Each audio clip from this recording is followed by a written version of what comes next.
Hello friends, ମୁଁ ବିକାଶ ପୁଣି ଥରେ ସିରିଜ୍ ଏଜୁକେସନରେ ସ୍ୱାଗତ କରୁଛି। ଆଜି ଆମେ ପଢ଼ିବା +3 ଫାର୍ଷ୍ଟ ଇୟର୍ର ସେଇ ନାରୀବାଦର ଲଙ୍ଗ କ୍ୱେଶ୍ଚିନ୍ କିଛି ଆଲୋଚନା କରିବା। ଓକେ, ଦେଖ ଦୀର୍ଘ ପ୍ରଶ୍ନ ଉତ୍ତର 500 ଶବ୍ଦ ମଧ୍ୟ ସୀମିତ, ଯେଉଁଟାକି ପରୀକ୍ଷାରେ ଏଇଟା 7 ମାର୍କିଆ ପଡ଼ିବ। ଓକେ, ମିନିମମ୍ ତୁମକୁ ଲେଖିବାକୁ ପଡ଼ିବ 3 ପେଜ୍, ମିନିମମ୍ 3 ପେଜ୍। ଓକେ, ତାପରେ 3 ପେଜ୍ ପରେ କି ଆଉ ଯିଏ ତ ଅଧିକ ଲେଖିପାରିଲେ ଚଳିବ। ଓକେ, ଯେଉଁମାନେ ଭିଡ଼ିଓ ସର୍ବପ୍ରଥମେ ଦେଖୁଛ, ଲାଇକ୍ ସେୟାର ଏବଂ ସବସ୍କ୍ରାଇବ୍ କରିବେ। ଓକେ, ଦେଖ ନାରୀବାଦର ଉତ୍ପତ୍ତି ଓ ବିକାଶ ବିଷୟରେ ବର୍ଣ୍ଣନା କର। ଓକେ, ଏଇଟା ହେଲା ଜିଇ ପଲିଟିକାଲ, ହେଲା ମାନେ ପଲିଟିକାଲ ସାଇନ୍ସଟା ଜିଇ। ଯେଉଁମାନେ +3 ଫାର୍ଷ୍ଟ ଇୟର୍ରେ ଅପସନାଲ ମାନେ ଜେନେରାଲ ରିଲେଟିଭରେ ଥିବ ପଲିଟିକାଲ ସାଇନ୍ସ। ଓକେ, ସେଇମାନଙ୍କ ପାଇଁ ଭିଡ଼ିଓ। ବିଧିବଦ୍ଧ ଭାବରେ ବିଗତ କେତେ ବର୍ଷ ମଧ୍ୟରେ ନାରୀବାଦର ସୃଷ୍ଟି ହୋଇଥିଲେ ମଧ୍ୟ ଏହାର କୌଣସି ଐତିହାସିକ ପୃଷ୍ଠଭୂମି ନାହିଁ। ଇତିହାସକୁ ବିଶଦ ଭାବରେ ପର୍ଯ୍ୟାଲୋଚନା କଲେ ଗ୍ରୀକ୍ ଓ ଚୀନ ଦେଶର ପ୍ରାଚୀନ ସଭ୍ୟତାର ନାରୀବାଦ ବିଷୟରେ ସୂଚନା ମିଳିଥାଏ। 1837 ମସିହାରେ କଳ୍ପନା ବିଳାସୀ ନୀତି ସମାଜବାଦର ମୁଖ୍ୟ ପ୍ରବକ୍ତା ଫରାସୀ ଦାର୍ଶନିକ ଚାର୍ଲସ ଫୋରିୟର ସର୍ବପ୍ରଥମେ ନାରୀବାଦ ଶବ୍ଦକୁ ପ୍ରୟୋଗ କରିଥିଲେ। ସେ ନାରୀମାନଙ୍କ ବିକାଶ ଉପରେ ଗୁରୁତ୍ୱ ଦେଇଥିଲେ। ଖ୍ରୀଷ୍ଟିଆନ ଡି ଫ୍ରିସାନ୍ ପୁସ୍ତକ "ବୋ ଅଫ୍ ଦ ସିଟି ଅଫ୍ ଲେଡିଜରେ ନାରୀବାଦ ଉପରେ ଆଲୋକପାତ କରାଯାଇଥିଲା। ମ୍ୟାରି ଉଲଷ୍ଟୋନ୍ କ୍ରାଫ୍ଟଙ୍କ ପୁସ୍ତକରେ କିନ୍ତୁ ବିଧିବଦ୍ଧ ଭାବରେ ନାରୀବାଦର ଉତ୍ପତ୍ତି ହୋଇଥିଲା। 19ଶ ଶତାବ୍ଦୀର ମଧ୍ୟଭାଗରେ ପାଶ୍ଚାତ୍ୟ ରାଷ୍ଟ୍ରଗୁଡ଼ିକରେ ନାରୀବାଦର ଗୁରୁତ୍ୱ ବୃଦ୍ଧି ପାଇଥିଲା। ସେତେବେଳକୁ ନାରୀବାଦ ନାରୀମାନଙ୍କର ଭୋଟଦାନ ଅଧିକାର ପାଇଁ ଦାବି ଉପସ୍ଥାପନ କରିଥିଲା। ଏହା ନାରୀବାଦର ପ୍ରଥମ ସୂତ୍ର ବା ପର୍ଯ୍ୟାୟ ଭାବରେ ପରିଚିତ। ଏହି ପର୍ଯ୍ୟାୟରେ ନାରୀମାନଙ୍କ ସମ୍ମାନ, ରାଜନୈତିକ ଓ ଆଇନଗତ ଅଧିକାର ଉପରେ ଗୁରୁତ୍ୱ ଦିଆଯାଇଛି। ଗଣତାନ୍ତ୍ରିକ ରାଷ୍ଟ୍ରଗୁଡ଼ିକରେ ନାରୀବାଦ ବିକାଶ ଲାଭ କରିଥିଲା।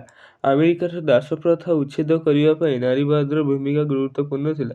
ଆମେରିକାରେ 1948 ମସିହା ସଂଗଠିତ ସେନେକା ଫଲ୍ସ କନଭେନସନରେ ନାରୀବାଦ ଆନ୍ଦୋଳନର ଭିତ୍ତିପ୍ରସ୍ତର ସ୍ଥାପିତ ହୋଇଥିଲା। ଏହି ସମ୍ମିଳନୀରେ ଏଲିଜାବେଥ କ୍ୟାଡି ଷ୍ଟାର୍ନଷ୍ଟଙ୍କ ଲିଖିତ ଏକ ଘୋଷଣାନାମାକୁ ଗ୍ରହଣ କରାଯାଇଥିଲା। ଏହି ଘୋଷଣାନାମା ନାରୀମାନଙ୍କର ମତଦାନ ଅଧିକାର ପାଇଁ ଦାବି ଉପସ୍ଥାପନ କରିଥିଲା।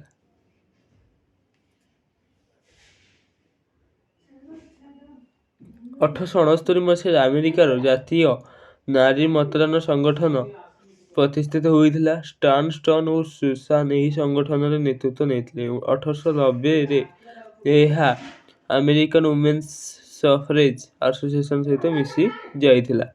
1850 ମସିହାରେ ବ୍ରିଟେନରେ ନାରୀମାନେ ସେମାନଙ୍କର ମତଦାନ ଅଧିକାର ପାଇଁ ଦାବି ଉପସ୍ଥାପନ କରିଥିଲେ। ବ୍ରିଟିଶ ସଂସଦର କମନ ସଭାରେ ନାରୀ ମତଦାନ ସମ୍ବନ୍ଧୀୟ ବିଧେୟକ ଉପସ୍ଥାପନ କରାଯାଇ ପାରିନଥିଲା। ଏ ଦିଗରେ ମଧ୍ୟ କୌଣସି ପଦକ୍ଷେପ ଗ୍ରହଣ କରାଯାଇନଥିଲା। 1903 ମସିହାରେ ଏହି ଆନ୍ଦୋଳନକୁ ସକ୍ରିୟ କରିବା ପାଇଁ ଇମେଲାଇନ୍ ପ୍ୟାନଖର୍ଷ୍ଟ ଏବଂ ତାଙ୍କର କ୍ୟାନକ୍ୟାଷ୍ଟୱେଲ women social and political party ଗଠନ କଲେ। ଏହା ନାରୀମାନଙ୍କ ଦାବି ପୂରଣ ପାଇଁ ଚରମପନ୍ଥା ଅବଲମ୍ବନ କରିବାକୁ କୁଣ୍ଠାବୋଧ କରିନଥିଲା। ଆମେରିକା ଓ ବ୍ରିଟେନ ପରି ଅନ୍ୟ ପାଶ୍ଚାତ୍ୟ ରାଷ୍ଟ୍ରଗୁଡ଼ିକରେ ମଧ୍ୟ ନାରୀମାନଙ୍କର ମତଦାନ ଅଧିକାର ପାଇଁ ଦାବି ଉପସ୍ଥାପିତ ହୋଇଥିଲା। ନ୍ୟୁଜିଲ୍ୟାଣ୍ଡରେ 1890 ମସିହାରେ ନାରୀମାନଙ୍କୁ ମତଦାନ ଅଧିକାର ପ୍ରଦାନ କରାଯାଇଥିଲା। ନାରୀ ଆନ୍ଦୋଳନର ପରିଣାମ ସ୍ୱରୂପ ଆମେରିକାରେ 1920 ମସିହାରେ ସମ୍ବିଧାନର 19ତମ ଆଇନ ଦ୍ୱାରା ନାରୀମାନଙ୍କୁ ମତଦାନ ଅଧିକାର ପ୍ରଦାନ କରାଯାଇଥିଲା। ଇଂଲଣ୍ଡରେ 1918 ମସିହାରେ ନାରୀମାନଙ୍କୁ ଏହି ଅଧିକାର ପ୍ରଦାନ କରାଯାଇଥିଲା। ମଧ୍ୟ ପୁରୁଷମାନଙ୍କ ସହିତ ନାରୀମାନଙ୍କୁ ସମାନ ଅଧିକାର ପ୍ରଦାନ କରାଯାଇନଥିଲା। 1929 ମସିହାରେ ନାରୀମାନଙ୍କୁ ପୁରୁଷମାନଙ୍କ ସହିତ ସମାନ ଅଧିକାର ପ୍ରଦାନ କରାଯାଇଥିଲା। 1970 ମସିହାରେ କାଟେ ମିଲେଟଙ୍କ ସେକ୍ସୁଆଲ ପଲିଟିକ୍ସ ଏବଂ ଜମାଇଖିୟରଙ୍କର ଫିମେଲ ପଞ୍ଚ ପୁସ୍ତକ ପ୍ରକାଶିତ ହୋଇଥିଲା। ଏହି ଦୁଇ ପୁସ୍ତକ ପ୍ରକାଶିତ ହେବା ପରେ ନାରୀ ଆନ୍ଦୋଳନ ଉଗ୍ର ରୂପ ଧାରଣ କରିଥିଲା। ଏହି ଦୁଇ ପୁସ୍ତକରେ ନାରୀର ବ୍ୟକ୍ତିଗତ ଓ ଯୌନ ଜୀବନ ଉପରେ ଆଲୋକପାତ କରାଯାଇଥିଲା। କେବେ ବି ସେମାନଙ୍କର ମତଦାନ ଅଧିକାର ହାସଲ କରିବା କିମ୍ବା ରାଜନୈତିକ ଅଂଶଗ୍ରହଣ ନାରୀବାଦର ମୁଖ୍ୟ ଲକ୍ଷ୍ୟ ନଥିଲା। ନାରୀ ମୁକ୍ତି ଏହାର ମୁଖ୍ୟ ବାର୍ତ୍ତା ଥିଲା।